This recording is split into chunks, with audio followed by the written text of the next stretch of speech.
लोग कहते हैं चरखे से आज़ादी नहीं आई भाई, और जाहिर सी बात है, भाई चरखे से आज़ादी कैसे आ सकती है? चरखा कोई अंग्रेजों के सर पे थोड़ी नहीं फोड़ने के लिए था, या चरखा कोई हथियार नहीं था। लेकिन चरखा था क्या आखिर, और वो उसका आंदोलन इतना तेज चला क्यों? तो ये समझने की जरूरत है। जिसको हम कहते हैं हथियार नहीं है, उसको पूरे एक दौर में, पूरे एक युग ने अपना हथियार की तरह इस्तेमाल किया। वजह क्या थी?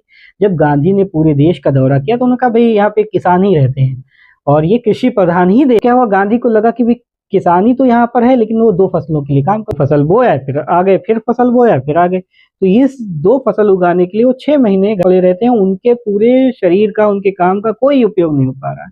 तो महात्मा गांधी ने कहा कि इसके लिए एक चरखा घर घर पहुंचाया जाए। चरखे से जब वो काम करेंगे तो उनकी आमदनी होगी, उनके पास पैसे आएंगे।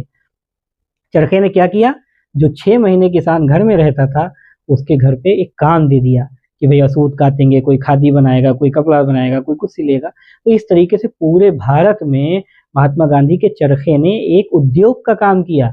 उन लोगों के हाथ में काम दे दिया जिनके हाथ में 6-6 महीने, 7-7 महीने काम ही नहीं रहता था।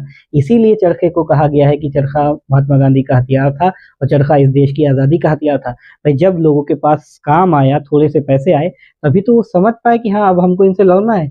वरना हर भाई उनकी तो सारी लड़ाई अपनी भूख की लड़ाई थी। महात्मा गांधी ने उसको आगे बढ़ करके पहले ये समझा कि भाई आपकी बेसिक, आपकी जरूरत क्या है, उसको चरखे से पूरा किया। फिर उनको आंदोलन में लगाया, फिर अंग्रेजों के सामने उस सेना को खड़ा कर दिया जिसको लोगों को लगता था कि ये भाई हथियार लेके खड़ी होगी। वो हथियार के बगैर से अंग्रेजों के सामने खड़ी हो गई और अंग्रेजों को घर से बाहर कर दिया।